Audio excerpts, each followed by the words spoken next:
A storm brewed outside the old, dilapidated estate, unnoticed by the man inside.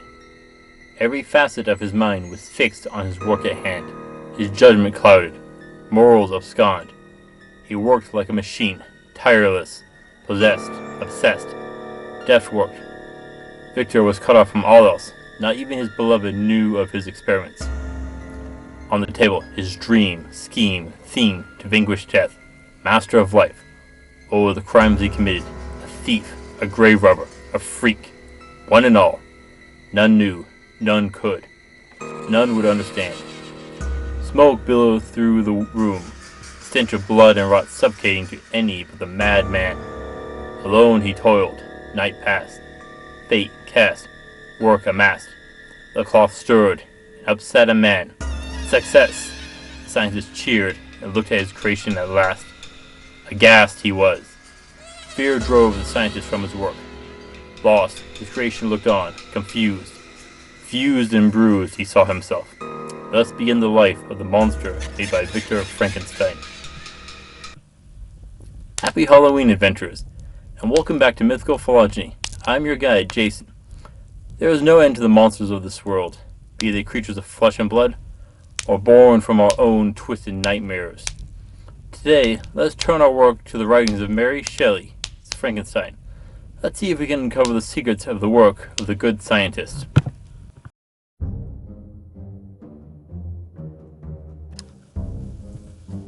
There is debate about whether the work of Mary Shelley should be considered science fiction or horror. Personally, I lean away from the idea of science fiction. There is in fact little of it in her book. Truth be told, most of the work of Frankenstein leans towards the occult, theology, and alchemy.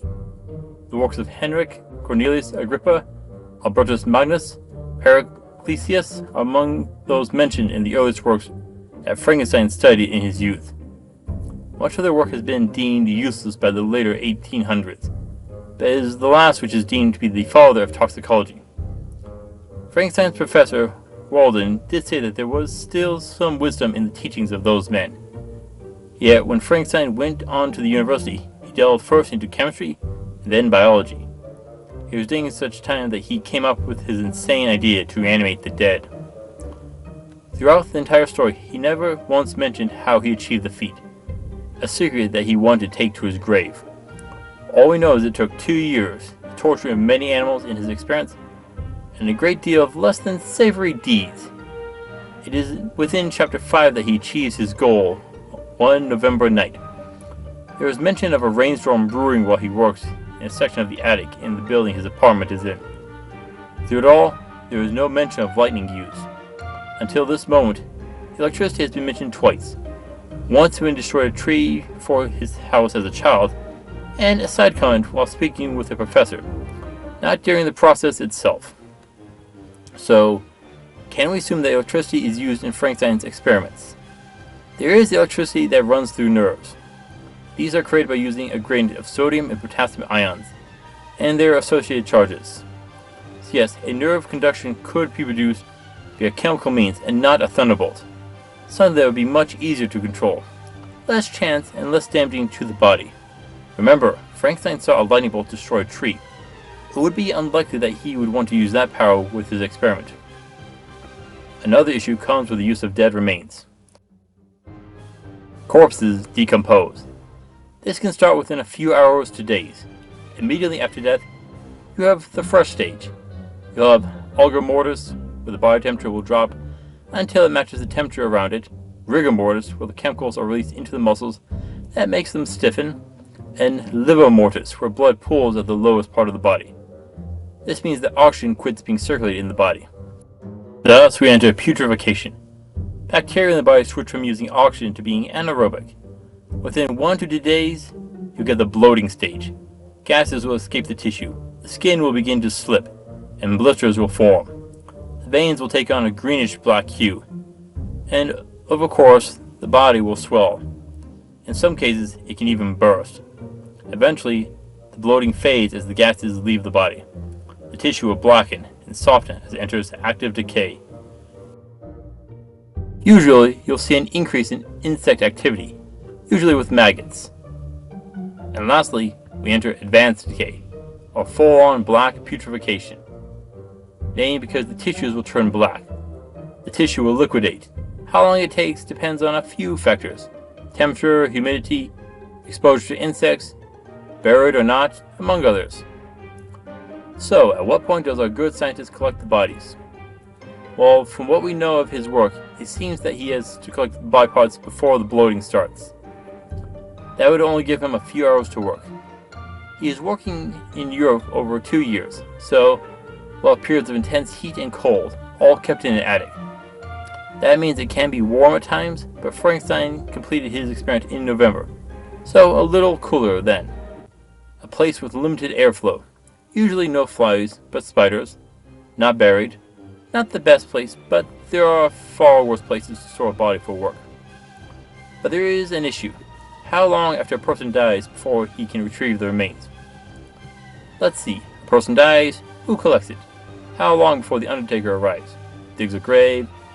Yeah, there is a good chance that the body has long since reached the bloating phase before Frankenstein can get hold of the body. Well, good thing for him that embalming was invented. This is the process where blood is removed from the veins and placed with a fluid. This is to kill the bacteria throughout the body which causes bloating and preserve the body. This means the body won't begin to rot away for a while. They'll have time to go and collect the remains after they've been buried. And this brings up to why I'm leaning against the resurrection using electricity. Frankenstein spent years learning chemistry and biology.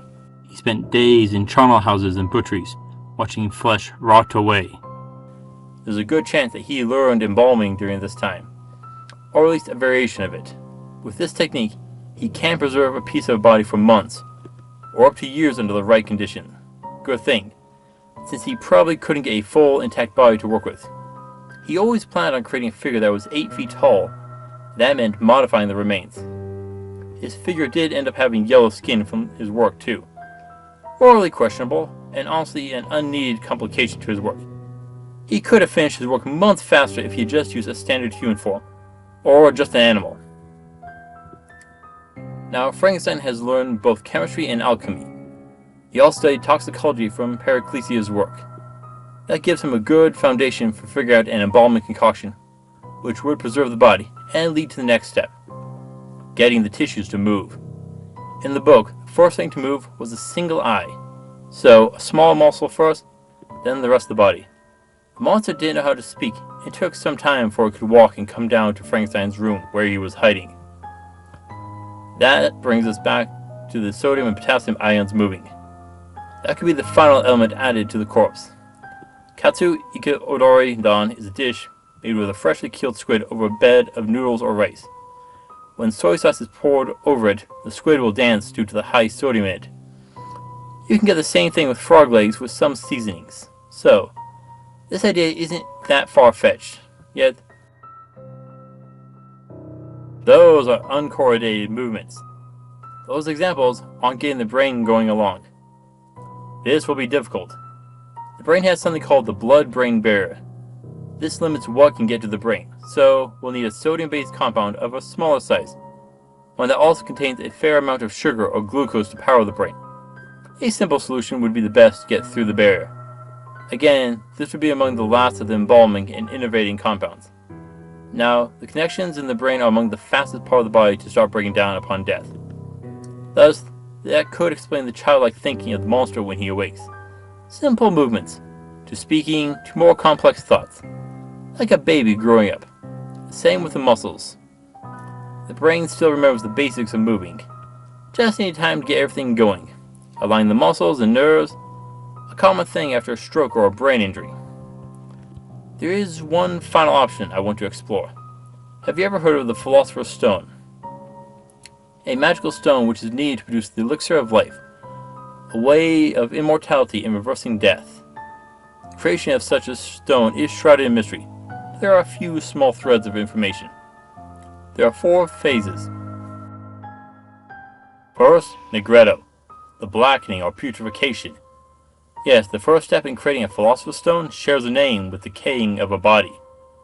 For the stone, supposedly the materials are reduced to a full-on black liquid. But this is questionable as to the full conditions. Now, the next step is albedo, or the whitening. removal of impurities. It is the next two steps that are interesting. Next, Syntronetus, the yellowing. It is sometimes called Xanathos in a few texts, and is left out by some scholars. And finally, Rebedo, the reddening, the final step. Now, what color was Frankenstein's creation? According to the books, yellow. Skin and eyes. This indicates a high level of bilirubin. One cause is the excessive breakdown of red blood cells, or not eating for prolonged periods. The first could be from decaying, or negretto. Yet there is another option. If the skin yellowed due to Syntronetus, and Frankenstein's didn't complete the Rebedo stage perfectly, that could be caused of some of the behaviors of our subject. Yes, this sounds more likely option than using a random lightning strike to wake up a corpse. More akin to what he probably knew.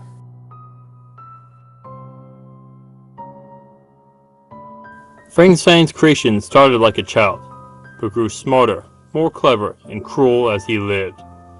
His skin is described as yellow and a monstrous appearance. He is a towering and terrifying figure, strong and wicked. He is a fierce foe to face, but in shape and structure, our monster is just a tall human. He wields no special powers or techniques. What makes him dangerous is his brain, alone and deranged. He plans and schemes. Murder and blackmail are his favorite tools. If you face him, he'll target your family first, murder and kidnap them. That means you can't let our reanimated figure learn of you.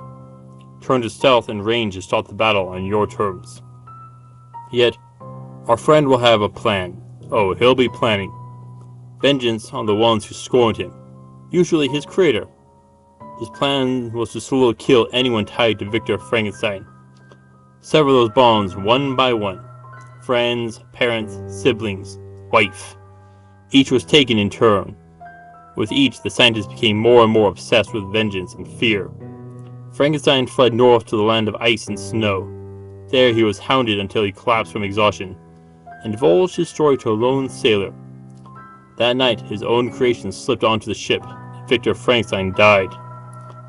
That is the level of intelligence you are dealing with. But just be as smart and prepared. In terms of battle, you may engage this foe like any other human. Bring your favorite weapons and spells. Prepare the armor of your choice. Just be ready for a foe of high intelligence and cruelty for battle.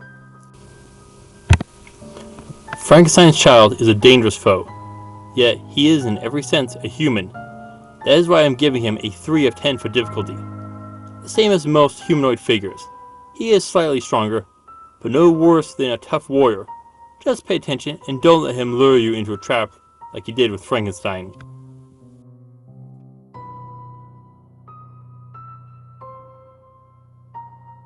If you face this foe, what comes of it? Well, you could try and examine the body to learn the secrets of Frankenstein. The secrets to raise the dead. I must wonder, if Frankenstein had taken parts from only one person, or administered his formula right around the time of death, what would be the same results? Would the person be better behaved, more amicable? Would the mind be the same? I would like to know. Yet, there's one thing that is definitely up for discussion. Throughout the whole story, there is a single thing that this figure has desired. One that drove him to commit countless crimes. What was it? He wanted a companion. At first, he tried to make friends with a family, but that didn't go so well. The blind father did converse with the creation, but the children rejected him on sight. After that, he attempted to blackmail Frankenstein to make him a wife, and he began the process. But Frankenstein found it to be much harder this time, full of knowing what he was doing, and fear that this new individual would also go on a murderous rampage, like the first, and that Frankenstein ended up destroying and fleeing once more. This brings up the question, if you meet him, could you have turned him from a villainous path, found an ally, someone whose cunning and strength could be an asset of yours, or would his wicked ways still resurface? Yet, as an adventurer, could you turn that behavior against your foes? You may consider that choice, but I am unsure.